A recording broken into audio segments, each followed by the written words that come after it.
अपनी गाड़ी देख के हिंदुस्तान का सबसे सातिर चोर नकली जज बनकर किया लोगों को रिहा। चोरी तो चोरी ही रही। जब एक चोर अपनी काबिलियत से न्यायाधीश का ही कुर्सी ले ले और जज बनकर उसका न्याय करे तो आपको कैसा लगेगा। आज हम बात करेंगे हरियाणा के भिवानी के रहने वाले धनीराम मित्तल की। दुनिया में चोर तो बहुत हुए और आगे भी होंगे, लेकिन धनीराम के धनीराम बनने की कहानी दूसरे को नहीं सुनने मिलेगी। पुलिस की पुराने और धाकड़ अफसरों की माने तो धनीराम के पास जैसा दिमाग है वैसा और किसी के पास नहीं। कुछ लोग जीते ही ऐसी शोहरत बन जाते हैं जिसे देखकर किस्से कहानियां भी शुरुआत हो जाए। वैसे तो अपने अपने फन में माहिर ऐसे लोगों की इस दुनिया में कोई कमी नहीं है, लेकिन जब कोई जुल्म की दुनिया में ऐसा नाम पैदा करे कि जिसको पुलिस को लेकर जज तक बस उसके नाम से ही पहचानने लगे तो हैरानी होती है। धनीराम मित्तल एक बार गिरफ्तार होने के बाद अदालत में पेश किया, क्योंकि तब तक अदालतों के चक्कर धनीराम के लिए रोज की आदत बन चुकी थी। उस रोज जज साहब ने खींचकर उसे अदालत से बाहर ले जाने को कहा और अदालत से बाहर कर भी दिया और बाद में पुलिस को चकमा देके चुपचाप वहां से निकल गया। बाद में जब उसकी पेशी की बारी आई तो पुलिस के हाथ पांव फूल गए, क्योंकि तब तक धनीराम पुलिस वालों को जज साहब का हवाला देकर कानून के शिकंजे से बाहर जा चुका था। वो अक्सर लाखों के सामने खुलेआम और दिन के वक्त चोरी करता था और देखने वाला खुद अपना माल चोरी होता हुआ देखने के बावजूद उसे रोक नहीं पाता। धनीराम अब तक हजारों गाड़ियां से ज़्यादा चुरा चुका है। पलक झपकते ही हाथ साफ करने में माहिर। सीसीटीवी फुटेज की माने तो एक बार धनीराम मोबाइल पर बात करते करते सड़क पर टहलता दिख रहा है, लेकिन चंद मिनटों बाद ही वो वहां से एक मारुति कार चुराकर फरार हो जाता है। असल में यही धनीराम मित्तल की खासियत है और वो अपने काम में इतना माहिर है कि उसका दूर दूर तक कोई तोड़ नहीं है। लेकिन ये तो धनीराम की ज़िंदगी की एक झलक है।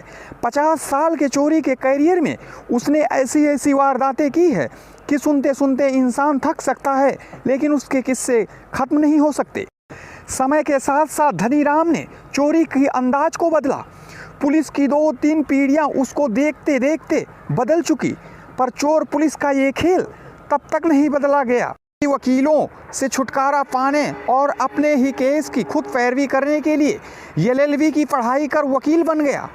फिर हेड राइटिंग एक्सपर्ट की पढ़ाई की और इतना ही नहीं, बाद में ग्राफोलॉजी की डिग्री भी हासिल कर ली, मगर चोरी नहीं छोड़ी। जुल्म की दुनिया में चार्ल्स शोभाराज का अपना ही मुकाम है, लेकिन हिंदुस्तान में अगर किसी तुलना चार्ल्स शोभाराज से होती है तो वो धनीराम मित्तल हैं।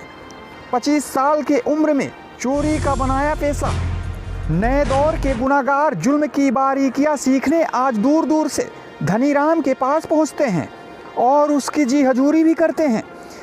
कई ऐसे भी मिसाल हैं जहां सिर्फ धनीराम से मिलने के लिए जुल्म की दुनिया के कई खिलाड़ी जेल की रोटी भी खा चुके हैं। धनीराम जुल्म की इस दमदार कैरियर की शुरुआत आज से करीब 50 साल पहले तब की थी, जब उसकी उम्र करीब 25 साल के आसपास थी। और इतने ही साल पहले 1964 में पहली बार पुलिस के हत्थे चढ़ा था। लोग कहते हैं पढ़ा लिखा गुनाहगार ज़्यादा ही खतरनाक होता है। धनीराम पर ये बात 16 आने सच बैठती है। उसने चोरी करते करते LLB की पढ़ाई की और वकील बन गया, बल्कि हेड राइटिंग एक्सपर्ट और ग्राफोलॉजी की डिग्री भी हासिल की।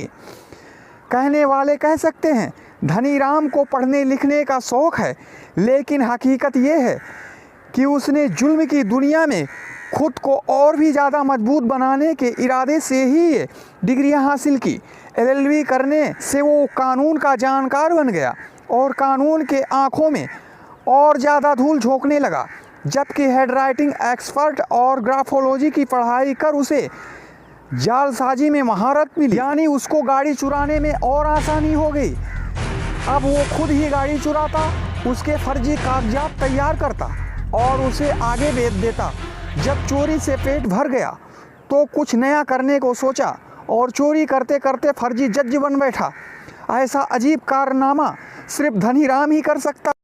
एक दिन उसने पेपर में झज्जर कोर्ट के एडिशनल सेशन जज के खिलाफ जांच का रिपोर्ट पढ़ा। यही से उसका दिमाग चला कि क्यों ना हाई कोर्ट के नोटिस आने से पहले अपनी नोटिस भेज दूं, और सच में यही किया। अपने फर्जी कागजातों की बिना पर उसने झज्जर कोर्ट के एडिशनल सेशन जज को तकरीबन 2 महीने की छुट्टी पर भेज दिया, और फिर उसके पीछे मुड़ते ही खुद जज की कुर्सी पर विराजमान हो गया।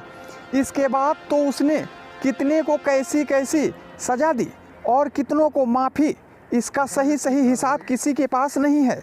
हालांकि पुलिस का कहना है कि इन 2 महीनों में उसने कुल 2740 लोगों को जमानत पर रिहा कर दिया था।